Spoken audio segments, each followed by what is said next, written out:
Hey everyone, Carmelo from Fingers of Fury here. So I want to add some context to the conversation I'm about to play right after this. So this conversation is going to be with me and Liam Murphy of Murph's Repair, who also does some side work making whatever you might ask him to make. So this is a pouch that I had him make, and this just perfectly fits the Baby Boss. I won't spend too much time on it, but there's a Baby Boss sling, a carabiner, and inserts in here, just because it's so small. I feel like some people, if you're not putting it in your chalk bag and you're just putting it in a bigger bag, if you're trying to carry all this stuff around all the time, it'd be nice to have a little pouch. So that's what this is, and I'll be offering like a combo deal with this if you buy everything. But so this conversation is something I've had the idea to do for a while, which is when I collaborate with somebody on specifically making something, but I think I'll also try and do maybe more media focused stuff as well. BM designed and manufactured these, sewed them together for me. And so this is just like a unique chance to get to see us talk to each other about the product, but also like for us to get to know each other. So to add just a little bit of context that might not be filled in there is me and Liam were both from New England. We've actually never met in person, so we're kind of getting to know each other. We ended up going to the same college. We both went to Wentworth in Boston, many years apart, so we never met each other there, but climbed in similar places and everything. But trying to get to know each other and just in general talk about the product. So this is a chance to get to see that. So you'll see that now. All right, so we're going now, and my computer I think is already overheating. I'm in like the garage, but so maybe I'll edit this out of me mumbling. But okay, so I'm Fingers of Fury, Carmelo, and you're Liam Murphy Yeah, of Murph's Repair, right? yeah, spot on. Cool. So hit record because you're kind of going into kind of how you started or got inspired to like sew. And I guess I was always interested after finding out that, it's interesting because uh, I'm a little bit older than you, or maybe a decent bit older than you. I don't know. But we went to the same school. You're a mechanical engineer. I'm a mechanical engineer. And you picked up sewing for some reason. Yeah, yeah. It is kind of backwards from what you would expect a mechanical engineer to get into. You would definitely expect more like an industrial design guy. But I Maybe. picked up, yeah, I picked up sewing mostly. It was actually like from what I was going into before with having seen the Warnware truck years back at an event next to the college campus next to mine. Um, I had an injury. I wanted to make a backpack for myself for climbing, and then I just kind of like really liked how much it challenged my brain. Like you have to think of everything inside out and backwards, kind of in a weird way. And yeah, that's kind of how I picked it up originally, and then I found all these avenues through it to kind of satisfy other parts of my life as well, which has kind of kept me in it. Um, yeah, which I know that you machine all your products, so it's that's a very traditional route for a mechie. But I think it's cool you have the like full CNC in your garage and everything. That's pretty sweet. Yeah, I was kind of curious because like you're right. Like, so the the guy that I work with, he's a industrial designer slash machinist, let's call him, and there's a lot like to the point of like like you'd expect an industrial designer to get more into. Is it, what do you call it, like soft goods? What do you call like working with fabric? I would say Just like working soft with goods, soft goods. Yeah, soft goods is like yeah. it's more like the selection of, so like I don't know if you get into like color theory or like how you do your design, like when you're like making stuff, did you like have you gone down that path, which is very not engineering? Like I know Wentworth for sure, like we had industrial design there, which I'm sure they're talking about, but there's not a class on color theory for engineering or anything like that. No, I mean I haven't gone down the road of color theory just yet. but it has been an avenue for me to explore kind of those more creative skills that we don't learn in becoming a mechie, in like especially graphic design, and I would say even in the small business side more so. Like graphic design, I knew nothing. I was so bad at it when I first started, and it's just been an opportunity for me to learn. I'm sure you've probably found similar if you weren't already doing it beforehand as well. But and then also like the design aspect, I always really liked the SolidWorks classes, which is funny because you'd be designing stuff like in the computer, and I liked that aspect of designing.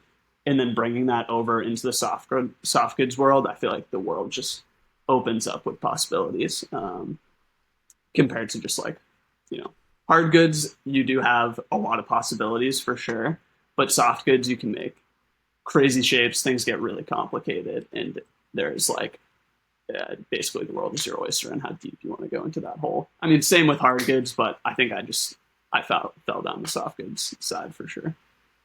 Are you designing things on a computer in some way? Like I've seen people like that sometimes they're just like in Illustrator or something.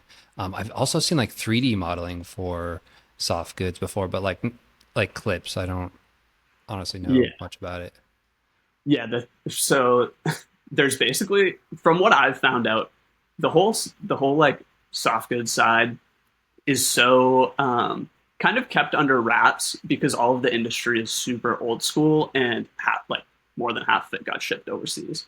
So the Yeah. people who are here are really nervous about people coming in and taking their business, which makes sense from like past history. And then like the stuff that got shipped overseas, like the knowledge kind of got lost, is what I'm finding out. But so basically, there's one program that people use in industry. It's like a Gerber program, but they don't have like a hobbyist level or anything like that. You need to buy like the full suite, which is just like crazy money. It's equivalent to buying a professional seat on SolidWorks.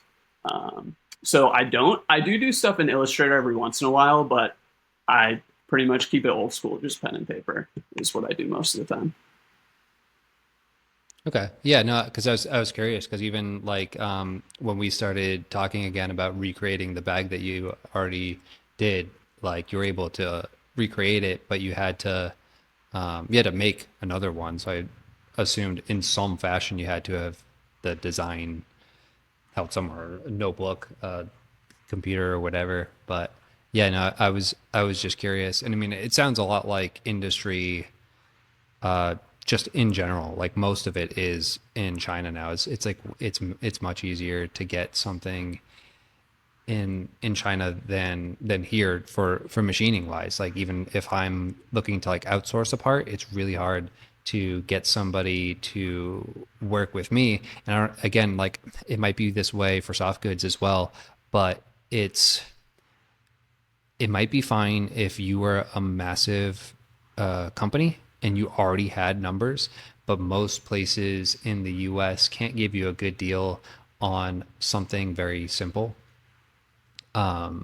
So, yet another tangent, but yeah, like so to kind of talk about the getting into design stuff, like, and maybe I'll talk to you about this soon because we just decided on the bag with like my logo on it.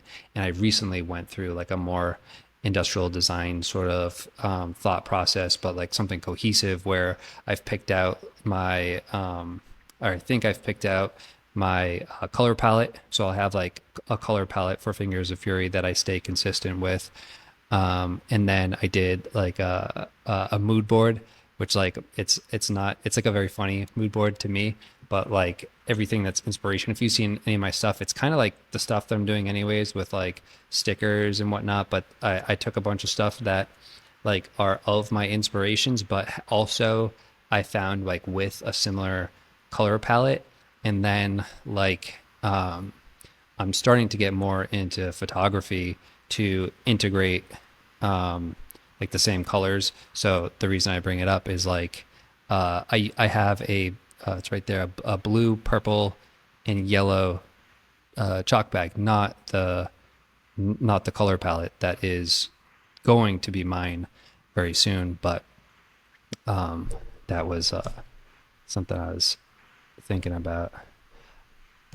I was gonna say I went through the same process of like the first with the upside. Maybe we should. I feel like I haven't said like given any background, and I'm gonna jump right into like, oh, my old business. But then people are gonna be like, what's my old business? Yeah, let's do it because that was we did before, and this is going to show both of our inexperience in like doing a recording because we are jumping around, and I think like print out a script next time.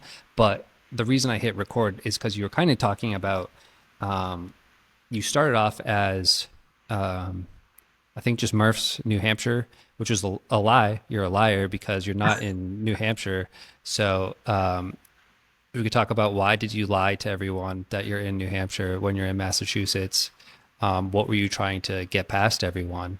And like you went into repair eventually, which like to me I would have thought, especially like with a more like engineering mind, like I would have thought that you would have wanted to like make a bunch of something and sell it, like really craft your own thing. But you decided to start the Murph's Repair, which is repairing things that are already out there rather than make your own. So, I mean, yeah, that would be cool to talk about that. Yeah, sure. So I started Murph's NH while I was still in school. And so I was living in Boston, but I was like back at my parents' house during the summer, and I was climbing at Pawtuckaway State Park in New Hampshire all the time. And I was like, I'm from New Hampshire. I'm not from Massachusetts. And as everybody does when they graduate school around here, I moved to Massachusetts. So that's kind of how that happened. But yeah, so I started off because I injured my shoulder climbing, and this was kind of my gateway into sewing. Is I injured my shoulder climbing, and I needed something to kind of fill all this time that I found myself with this injury. And so I was like, oh, it'd be cool if I could like figure out how to make a backpack. So I grabbed my mom's sewing machine out of the closet, and then I just like beat my head against it for a super long time trying to figure out how to make a backpack. And I never really got there, but then I made a chalk bag, and the chalk bag was cool, and I got into it that way. And I started off selling chalk bags to all the CRGs in Boston. Actually, I bought like an industrial sewing machine. Yeah, and I've seen those on your account. Yeah, exactly. And so that was kind of my first taste of like the small business thing. Because one of my buddies was just like, oh, dude, these are really nice. You could sell it. And I was like, oh, I could sell this and make like $3. That would be sick. And then, so that was my first taste of the small business thing. And then I graduated school and got a job in a manufacturing facility, and I hated it. And I was like, I need a way out of here, dude. So I decided like I was going to do the bag thing all in. Was this the totes? Exactly. So after I quit my full-time engineering job, it was kind of all around. I quit my full-time engineering job, and then I was like, I got to develop a product. And so I made the upcycled tote bags out of billboards, old billboards that they take down. And I went all in on that. And I was grinding on that for like a year, probably a year and a half. I was at like fairs all the time, festivals, just like trying to spread the word. I got featured on like a local news channel. I was in like Business New Hampshire magazine, and it was doing well, but it wasn't fulfilling for me. It wasn't something that I was super stoked on. I was like really excited about the whole building the business thing, but I just got burnt out because I wasn't super stoked on the product. I thought it was a cool product, but there was like not a ton of passion behind it. And then from there, I was like, all right, well, I like doing the business thing. I really love sewing. And I thought back to a few years prior when I was still in school, the Warnwear, Patagonia's like Warnwear truck came by to a neighboring school. And I actually stopped by, and they like walked me through how I should fix my backpack, which I thought was so cool because I loved this backpack and I didn't want to throw it out. And then kind of in conjunction with this thought, I had a buddy come over, and he was like, oh, dude, I was skiing and I ripped my snow pants. Do you think you could fix them for me? And I was like, yeah, I got the sewing machines. So I fixed him and he was super stoked. And so I kind of went down that road where I really liked, like providing the service for people where they could keep their gear going. It's sustainable. And there's like all these stories that kind of live in your gear the more you do outside with it. Like, I mean, my trail running vest, I've gone on so many adventures with that thing. Like to throw it out and buy a new one, just, I don't know, it doesn't seem right to me. But yeah, so that's kind of how I fell down the repair rabbit hole, coming from the tote bags and then going into the repair. Now I do the repair. I don't do the tote bags anymore, and I kind of do. I'm hoping to do made to order products on the side of stuff related to the outdoors, because I am stoked on the design aspect, but I think it was just like there were tote bags made out of old billboards. I thought they were super sick. I still think they're pretty cool, but I wasn't passionate about it. So that's kind of how I ended up where I am here. Yeah. And I guess just as a small question, I always kind of wondered. So you are literally online. Your two entities. You were like, I'm doing Murph's New Hampshire, and then at some point you're like, this is so different. I need to start this business called Murph's Repair. And you're like, they got to be, these got to be separate. So like even getting contact with you was like kind of confusing. And then you do a post like, hey, I'm not Murph's New Hampshire anymore. I'm just Murph's Repair, except like I'm talking to you about not doing any repairs. I don't know what the thought process there was, but maybe there's something interesting there. Yeah, so there was a thought process behind it. I know it doesn't seem that way, but it was I got so attached to this thing that I had grown for like I had just grinded on for like over a year, and then This it is just the regular Murphs. exactly, yeah. This is the original Murphs NH, and then just to like cut it off and throw it out, I was like, oh, I can't do that. And everybody around me too was like, oh, you can't just throw it out. You've been putting so much work into that, this and that, and eventually I did it. I made the post, and I'm actually probably going to delete the account soon, just so it's not like super confusing for people trying to reach out to me. But it is so different, and I kind of wanted to have a fresh plate, like we were talking about with you're going into having a color palette and like having your mascot and like all of your mood board and everything. The branding between the two is a lot different, and I kind of wanted to just like now that I know those things, just kind of like rebrand as something hard and then like leave that in the past and start a new account. That's kind of where the thought process was. I definitely could have made it probably less confusing, but I'm just a boy. I don't know.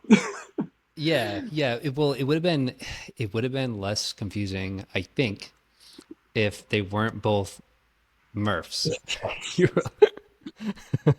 you're like starting this whole new thing, and you're like, I'm starting, Liam's Repair, even like, what I mean? You don't have to be original with it or anything, but you're like, it's still me. It's still Murphs. I'm just changing like one part of this 2-word phrase. I think it would have been a lot less confusing just for myself personally. But yeah, no, I thought that was funny. But yeah, and like I guess talking to you too, like I didn't know. We started talking pre you kind of like having this thought in your mind of like deleting that account. So it's like, oh hey, like you don't do the bags or anything anymore. Are you just doing repairs? And you're like, no, I'll still make pouches. I just have this super weird thing that I'm doing where I'm just saying that I'm not doing that anymore, but I'm still doing it on this slightly different account.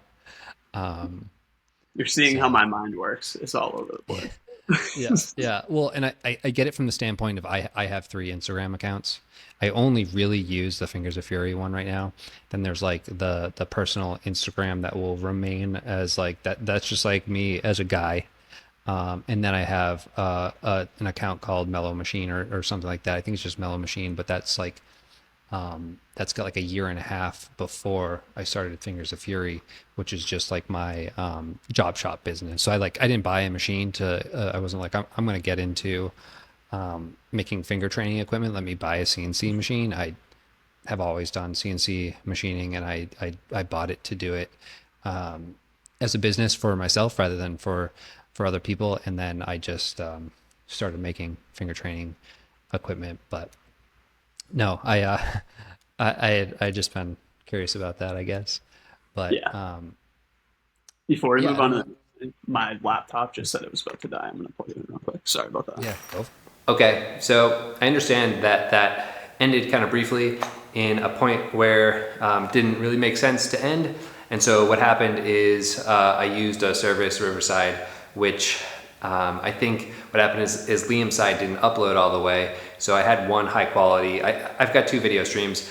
Somebody probably knows how to edit together better than I do, but it was difficult for me. So I'm gonna make that like a part 1. Hopefully in the near future, I learn to edit that together better, because I have 2 low quality versions that I can put into editing software myself and kind of stitch them together. But that was way too much work for me to figure out to get this video out there. And time has passed. I already have the pouches and everything, so I just wanted to put this out there and give people a chance to see this conversation. So hopefully I'll be done with that soon. And thanks for watching.